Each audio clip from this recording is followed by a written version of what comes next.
Hello everyone, welcome to the channel and welcome to the video. This will be a review of The Flash Season 9, Episode 11, A New World, Part 2, The Blues. Now, unlike the first video I did on the Part 1 of this video, I will be saving my personal thoughts and any intro matters to the end of the video so people who are here for the review can get the review and be on their merry way. Skip to this timestamp to hear my personal reviews, and without further ado, let's begin the review. Right, let's begin. So we start with the Eddie lookalike at the police station. He turns in the file that he found mysteriously. Obviously, the policeman is not exactly enthused about this entire situation. There's a picture of Eddie right in the back, and this guy looks exactly like Eddie. Anyway, there's a female police officer that shows up. The woman is again shocked because she used to know Eddie. And there's a picture of Eddie right back there, and this person who just so happens to look like Eddie shows up with Eddie's classified police file in hand, saying random things about being hit by lightning and having a crazy accident. To be honest, anyone would be confused by that, but let's go on. So, the official start of the episode. The episode starts with Iris telling the crew Barry has been missing for 6 hours or something, and Chester, after investigating the house, finds a cobalt radioactive isotope there. We can only assume that the negative speed force is responsible for this cobalt, as it has been seen to be using this blue energy before, as I stated in the previous video if you had watched it, and if you hadn't, the link should be popping up somewhere on the screen right now. What I mentioned in my previous video was, we are used to the speed force being orange or yellow and the negative speed force being red, but this time it's blue. We don't quite have a reasoning for this, but we should be finding out sometime in the following episodes, because from here and the previous episode, what you are seeing with the speed force using blue energy. I hope to have a resolution to this, but we find out it's actually cobalt, and the episode is actually called Blues. There's a comic character called Cobalt Blue who just so happens to be called Malcolm. My theory, or my hopes anyway, is the Eddie that came back, since his final name is Malcolm, will be linked to this Cobalt Blue, but we'll find out about that in the future, I suppose. So, Mark shows up, ready to help as per usual, the great trooper he is, and Keown is saddened he didn't actually keep contact with her at all and only talk to Cecile. He has some good reasoning for this. He didn't want to keep contact with the team and everything. We find out obviously that this is a lie because this isn't Mark. Oops, spoiler, but this is a review, you should have seen this coming. We know this isn't Mark by the half end of the episode, but let's continue I suppose. Okay, so Mark decides to go with Keown to check on the loft for clues, while the rest of the team goes about their own ways doing different things. The scene after this is we get some Iris and Allegra talking. I am skipping this for obvious reasons. Now, on her way to get coffee, Allegra gets struck by energy and is knocked out. She of course saw who it was that actually knocked her out, but she can't exactly say anything because she's knocked out for almost the entirety of the episode. How convenient. The pipes start releasing gas, and Iris has to be told by her co-worker that she should remain in her office, which is safe from the gas because she is pregnant. I would have assumed Iris was intelligent enough to know that a pregnant woman should not really be running headfirst into danger, but she does this twice in this episode, so I'm going to take away that smart title and call her stupid from here on. Now let's move on. Mark and Keown arrive to find 2 people knocked out. They can't breathe, of course, because the gas that was leaking is, I forgot its name, but it's supposed to be using as a fire repressant or suppressant, which is supposed to choke out all the fires. It just so happens that in a human it stops them from processing any oxygen at all. Now, Keown holds both their hands and implants plant cells into their bodies so they can breathe. Okay, I understand turning them plant-like, but the people also turn green. Now, it's what happens when these people wake up that is a big issue for me. Obviously, they're panicking because they just basically came back from death. They are starting to breathe, they find it painful, they have a great burning sensation in their chest because they are now breathing like plants. I understand panicking in this situation, but Calling the person who just saved your life a monster and yelling at her seems counterproductive, doesn't it? She just saved your life, be grateful. So these two people who are now green, Pion actually states that this will run out in about a few minutes, but they run off calling her a monster and being scared and terrified. Anyway, these people are ungrateful. I would like to just forget they exist, so let's move on to the next scene. So, Mark and Keon let Iris out of her office and they found Allegra. Well, interesting. They find Allegra knocked out, so they obviously take her back to Star Labs to get some treatment. When they reach Star Labs, it's revealed that she was hit with cobalt radiation, the same thing that took Barry. They do make a bit of an interesting point here that cobalt energy was used to take Barry away, but here it's used to cause harm. So it's an energy source of some kind, they just don't understand it yet, which is normal for Team Flash. They find a problem which they can solve and then they find solutions. Let's continue. So they realize, or Mark says anyway, that the team is being targeted one by one. Interesting that Mark is the one who suggests this.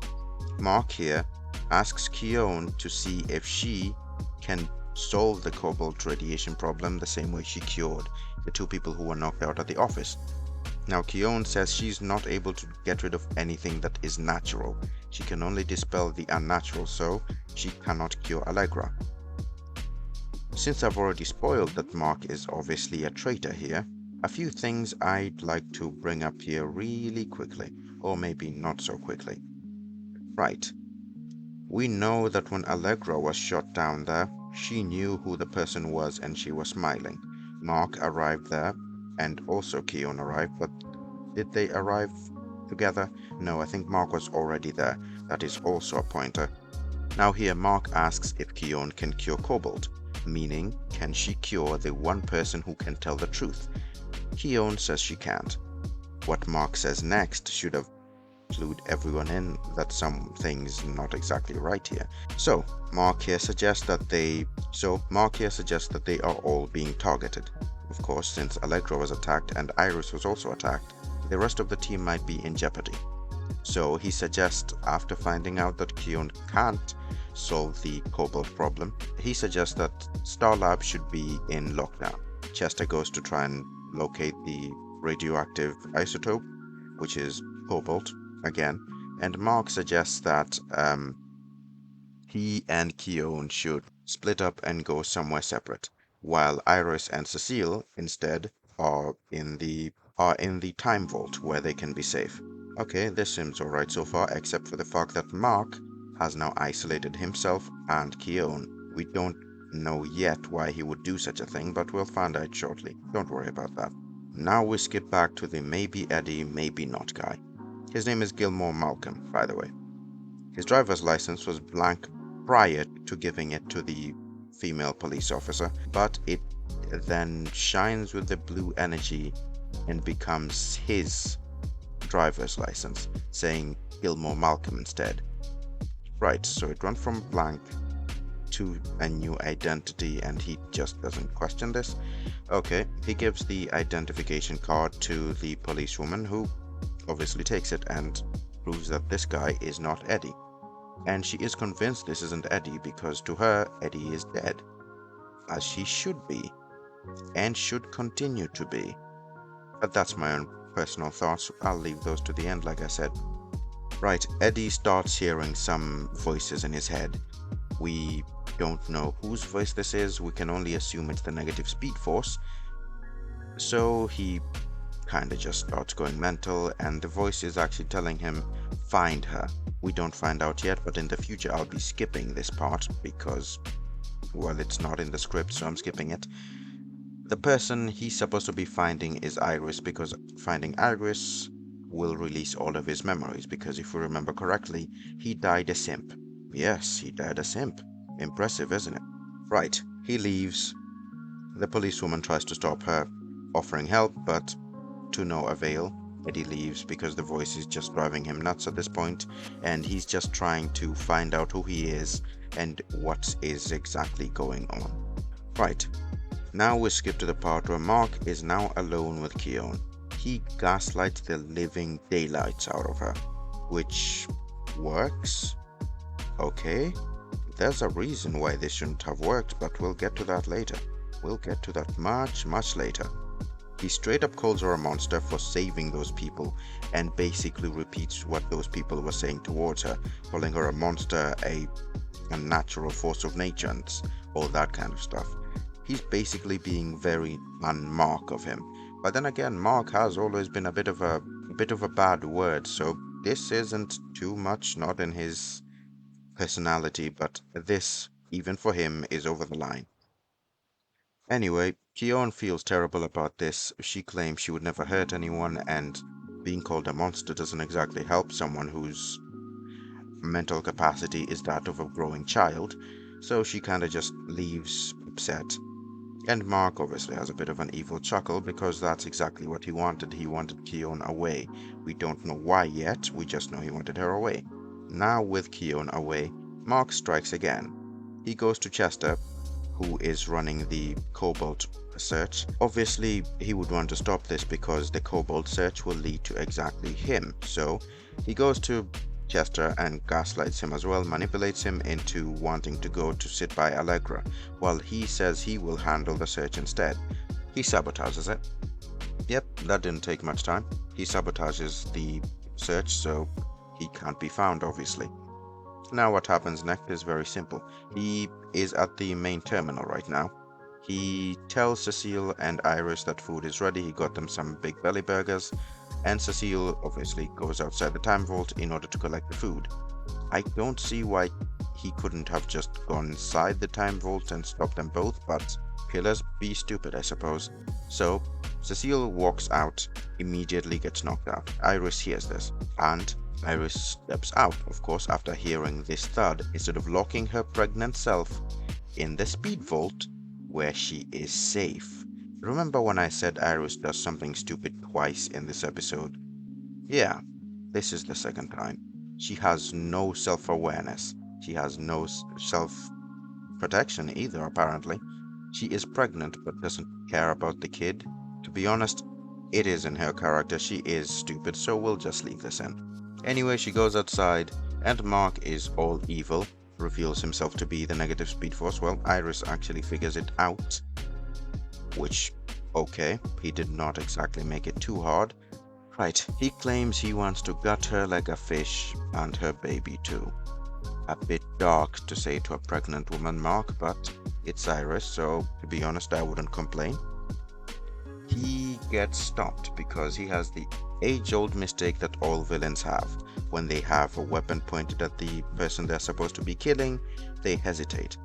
So Nora, the Speed Force, not their kid, appears, well, technically also their kid after the shenanigans they pulled. Nora, the Speed Force in human form, appears and knocks Mark to the side. But she's not able to fight, and neither is Mark. Since they are the Speed Force and negative Speed Force, they can't exactly attack each other. It is revealed that Nora can't exactly do much or stay in the reality that she is in right now, the Earth reality. She can't exactly stay too much because the negative forces are attacking her essence in the cosmic plane, meaning she's taking damage here and she doesn't have enough energy to manifest fully. So, guess what she does with the remainder of her abilities? Yeah, she summons the one person she claims is able to stop Mark or the negative speed force, which is Keon. No, she actually just summons her from nowhere. I kid you not, it's straight up just teleportation, which she can do, apparently. Why hasn't she done this before when it mattered? I don't know, but sure. Now, this part I am going to have to be very careful with because I'll be skipping it again for my personal thoughts. She has a conversation with Keon, basically making Keon realize what she is. That Keon can, well, Keon actually says herself, she is able to turn into every element, hear everything on Earth.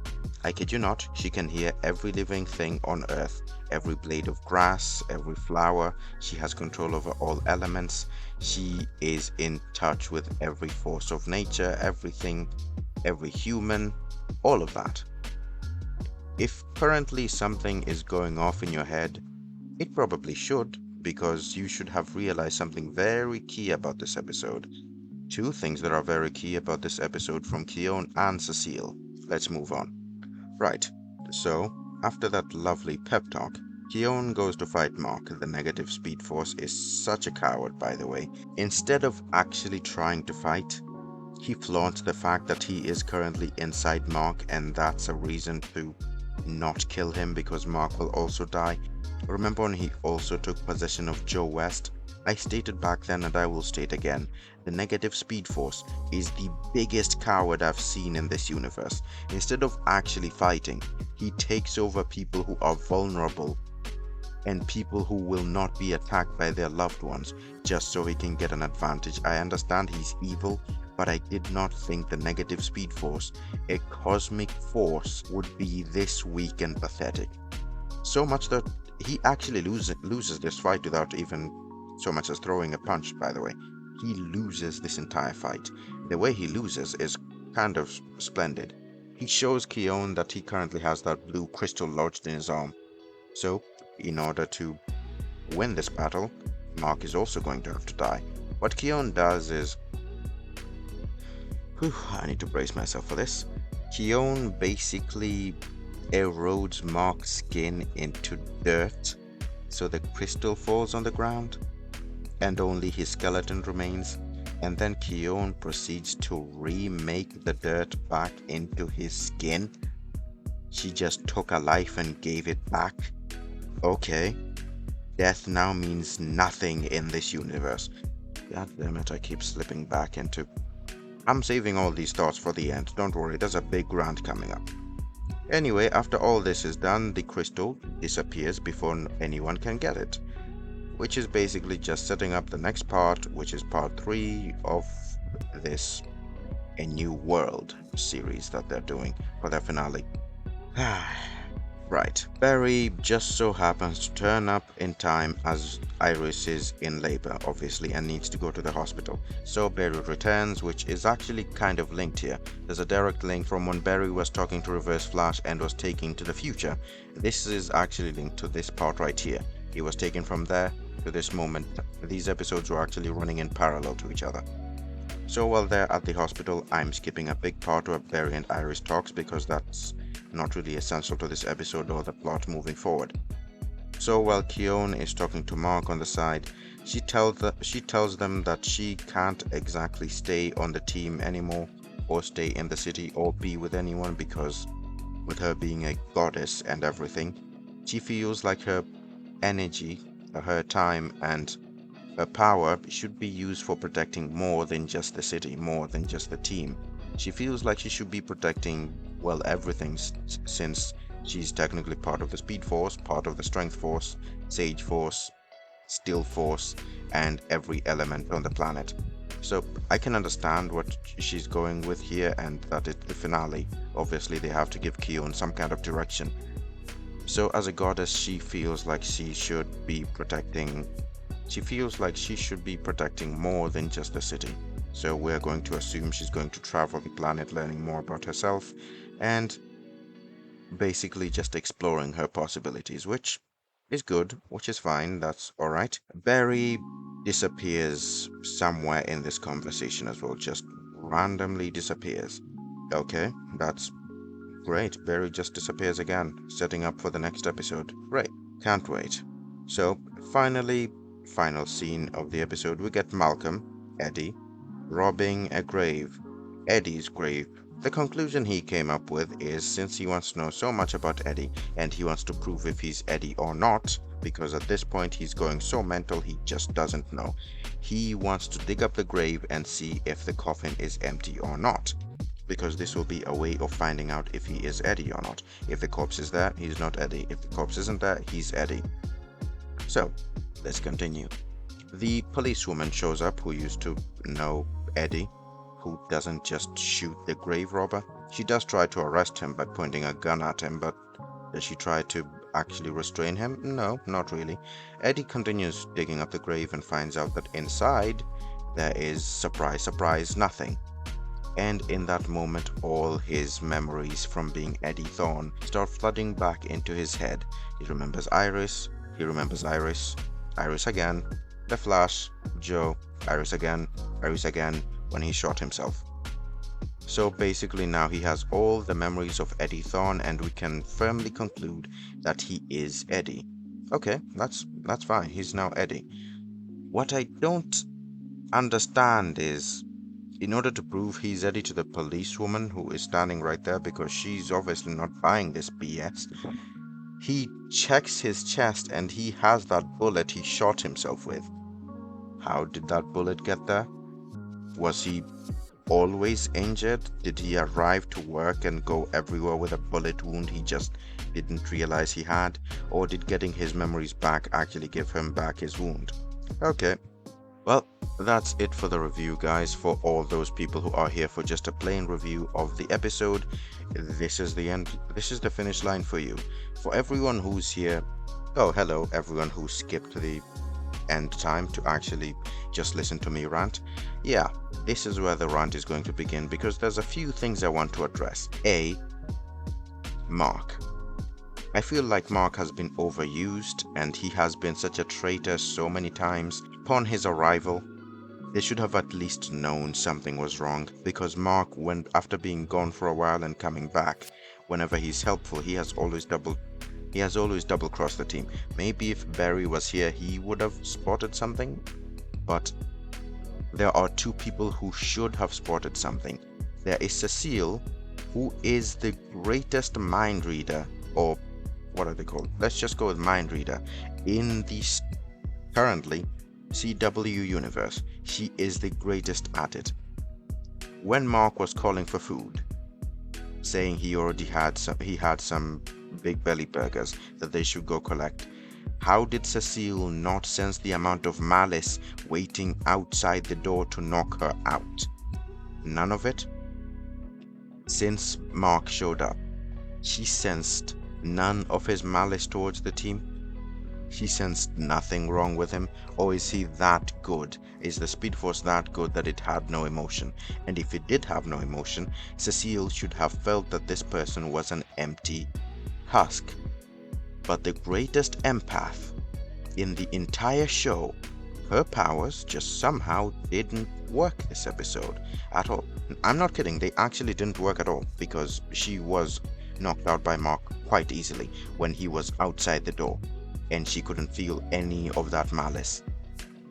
Okay, let's just chalk that up to this negative Speed Force being able to negate any sort of mental powers or mind reading. I can live with that, sure. Now, let's go with the next problem, Keone. I have such a big problem with Keone in this episode, because I believe her power is justified. Okay, she's a goddess, sure. What else is new? We have a person who claims to be the fastest man on earth, but every disciple has outran him so far. Great. We always have that, don't we? We love that. Now, Keone's powers just seem completely random from the beginning. She had ice powers. She could somehow tell that... Get this. She was able to tell that Iris was pregnant. A foreign entity was living inside a person so faint the mother didn't know. Focus. Iris herself didn't notice she was pregnant. Keone could sense a foreign entity, a child, living inside a human woman. Okay. Mark had a giant crystal, a foreign object, which is not supposed to be part of his biology, growing out of his arm, and the person who is in touch with the entire world and people so much that she feels a blade of grass from halfway across the world, could not discern that the person right in front of her had a foreign entity inside him, a foreign object inside him, and that was behaving completely out of the ordinary.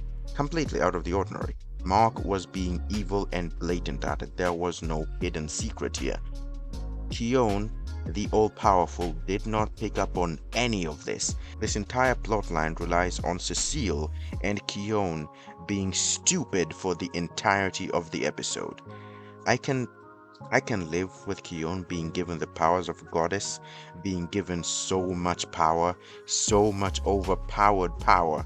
She was able to send someone down to earth and read build them from dirt again, giving them life. Okay, she can give life, she can take it away. She's a goddess. She can control everything. She's in tune with absolutely everything in the universe. I'm okay with that. I'm honestly okay with that. It's nothing new to the Flash so far. We have seen more OP people. We have Oliver Queen, the Spectre. He somehow just cured multiple universes with one arrow. Sure, I'll just take that. To be honest, I'll honestly just take that. But Kion, for a person who was so overpowered, they made her stupid.